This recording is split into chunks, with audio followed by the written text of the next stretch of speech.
Hai Sobat Hijau, kembali lagi bersama saya Putu Ayu Saraswati yang hari ini akan memandu Sobat Hijau semua untuk mengikuti perbincangan bersama para CEO perusahaan dalam CEO Forum Green Leadership, penilaian kandidat Proper Emas tahun 2023, Extraordinary Turnarounds.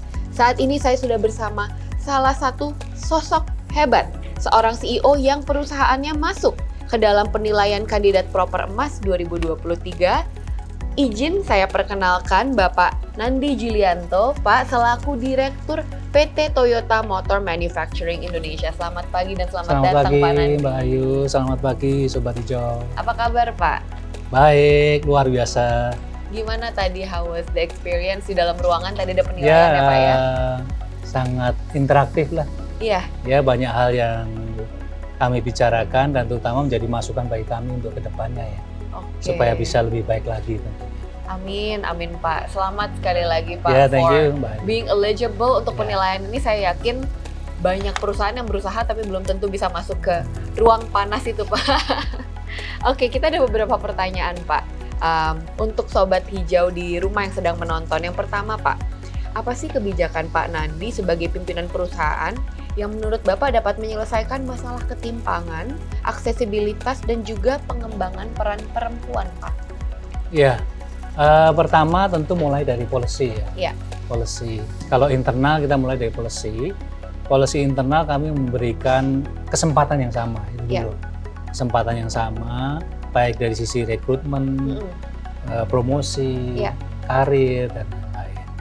Dan tentunya yang kedua bukan hanya policy, kalau policy tidak diwujudkan tentu tidak nyata ya. Sehingga kami wujudkan dengan kebijakan-kebijakan dan juga dengan fasilitas. Kami berikan fasilitas untuk kalau nanti ada ibu yang menyusui, kemudian fasilitas-fasilitas lain yang terkait dengan perempuan. Nah, terutama kami adalah industri manufacturing ya.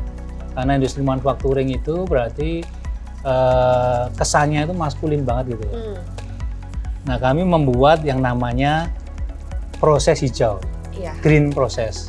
Nah, green process ini kami petakan, kami bekerja sama dengan beberapa universitas, secara ergonomi, secara dan lain-lain, kami lihat supaya bisa dikerjakan baik oleh perempuan maupun orang tua. Sehingga kami membuat seperti itu. Sehingga beberapa green process dan beberapa green process itu kami sudah isi dengan beberapa serikandi-serikandi yang luar biasa. Terutama untuk inspeksi itu sangat teliti kalau perempuan ya. Sehingga beberapa inspektor kami menggunakan ini, kemudian juga menggunakan perempuan. Kemudian juga di engineer, staff, kami juga ada satu engineer yang kami lagi kirim ke luar negeri untuk belajar mengenai elektrifikasi. Wah, luar biasa sekali. Itu untuk internal. Iya. Kemudian untuk eksternal tentu kami bekerja sama dengan masyarakat sekitar, terutama dengan tentunya ini ya, kaum ibu-ibu PKK ini. Bagaimana meningkatkan home industry untuk kami ada di Cilembar, desa Cilembar itu ada menanam mangrove, jadi bagaimana membuat home industry dari mangrove, membuat sirup, membuat kerupuk, membuat hiasan-hiasan, dan tentunya yang paling penting bukan hanya diberikan edukasi, diberikan pendidikan untuk membuat sesuatu, tapi juga bagaimana mengirimkan ke market, yang mengintroduce ke market. Itu yang paling penting ya, kalau nggak ada marketnya nanti susah. Nah, kami punya banyak karyawan sehingga bagian dari karyawan ini menjadi bagian yang membeli produk-produk itu. Jadi itu, bukan hanya dilatih, bukan hanya diberikan fasilitas untuk membuat produk, tapi ada produk to market fit dan dibantu juga secara internal, dibeli juga ya Pak ya. Jadi make sure there is a demand supaya betul. Selalu berdaya ya Pak. Misalnya kerupuk kami pernah beli untuk kantin kami.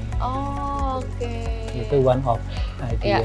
That's amazing actually, karena secara tidak langsung pasti kalau misalnya Bapak pun sendiri sebagai konsumen pasti punya standar yang lebih tinggi kan Pak. Jadi bukan hanya sekedar bikin kerupuk, tapi karena saya juga yang mengkonsumsi, pasti jadi rasanya harus enak, dikemas dengan higienis, terutama didistribusi higienisnya lah. dengan Kalau baik. rasa sih pasti enak. Iya. Itu challenge-nya ya Pak ya, gimana UMKM itu bisa punya standar yang sehingga bisa didistribusikan ke masyarakat luas gitu Pak, diterima khalayak umum. Luar biasa sekali Pak. Oke, yang kedua Pak, sejauh mana sih perusahaan yang Bapak pimpin ini berkolaborasi dalam merespon masalah pengentasan kemiskinan Pak, dan mendukung sistem pangan yang sehat dan berkelanjutan? Pertama adalah kami selalu punya konsep bahwa make people before make product. Gitu ya. Artinya apa? Jadi kami harus mendidik orangnya dulu sebelum membuat produk. Itu yang kami lakukan. Sehingga untuk mengentaskan kemiskinan, kami mulai dari pendidikan yang pertama. Pendidikan itu apa? Ya beasiswa. Nah yang paling penting adalah pendidikan dan balik lagi bagaimana bisa diserap hasil pendidikannya itu. Beasiswa tentu untuk menyelesaikan sekolah. Setelah selesai sekolah, kami juga berikan vokasi sehingga mereka punya sertifikat. Sehingga sertifikat itu bisa dipakai untuk ke kami atau untuk ke perusahaan yang lain. Kemudian kami punya lagi yang namanya Akademi Komunitas Toyota. Kami ambil dari seluruh Indonesia, kami pilih orang-orang yang berpenghasilan rendah di bawah 3 juta. Kemudian kami berikan free 2 tahun pendidikan. Ini sudah angkatan ke-7. Jadi angkatan 7 kira-kira kalau satu angkatan 60 berarti sudah 400-an orang ya. Dan angkatan ke-7. Nah itu kita berikan pendidikan mengenai maintenance, produksi, dan logistik. Nah ini yang kami lakukan. Nah sampai saat ini 98% itu kami serap, bisa kami serap. Jadi menjadi karyawan. Dan 2% menjadi karyawan di supply chain kami. Nah itu otomatis kan membuat mereka mengentaskan mereka dulu nih. Sehingga mereka punya bekal lagi untuk membantu yang lain. Kemudian yang kedua adalah tadi kami memilih Desa Cilembar. Kenapa Desa Cilembar? Karena Desa Cilembar ini menjadi 24 desa yang paling tingkat kemiskinannya paling rendah. Karena tingkat kemiskinannya justru paling rendah, Pak? Iya, paling rendah. Sehingga kami upayakan bagaimana Desa Cilembar ini nantinya punya Eco Edu Park melalui mangrove. Nah, itu yang kami lakukan. Sehingga sekarang kami tanam mangrove, sudah mulai besar, sudah bisa diambil hasilnya untuk tadi ibu-ibu PKK. Kemudian nanti kami akan kembangkan lagi menjadi ekoturism. Gitu. Sekarang kami didik beberapa orang untuk benchmark ke tempat lain. Jadi kayak ada studi banding ya Pak ya? Sehingga nanti mereka punya konsep masyarakat sadar wisata lah, sehingga bisa menjadi ekoturism. Dengan begitu mereka bisa berdiri sendiri, bisa mandiri, sehingga tentu mengurangi kemiskinan. Lalu untuk pangan sehat, terutama mengenai stunting ya yang kami bekerjasama dengan pemerintah, terutama semenjak COVID itu kan makin sulit ya kondisinya, sehingga bekerjasama dengan pemerintah Karawang kami juga memberikan bantuan-bantuan makanan sehat untuk anak-anak balita supaya tadi program pengentasan stunting lah. Gitu. Memang tidak terlalu besar, tapi menurut kami ya paling tidak kami bisa berkontribusi di sekitar perusahaan kami. Betul Pak. Itu dulu. Iya. Oke, luar biasa Pak Nadi. Tadi teman-teman Sobat Hijau bisa dengar sendiri bagaimana program-program yang dijalankan Toyota itu, kalau menurut saya secara pribadi ya Pak, very well thought. Jadi bukan hanya program yang dibuat for the sake of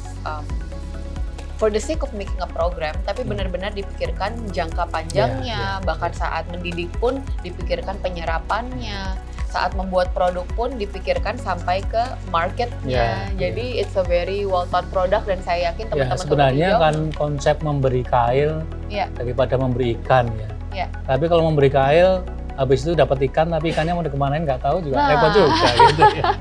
Ini benar-benar bisa dicatat teman-teman. Memberi kail dan memberi marketnya lah gitu. Iya. Udah dapat ikannya mau dibawa kemana? Nah ini pertanyaan yang menurut saya, ini pertanyaan yang sebenarnya sangat-sangat menarik dan mungkin teman-teman di rumah bisa catat. I think this is a very important insight dari Pak thank you, Nandi. Mbak Ayu.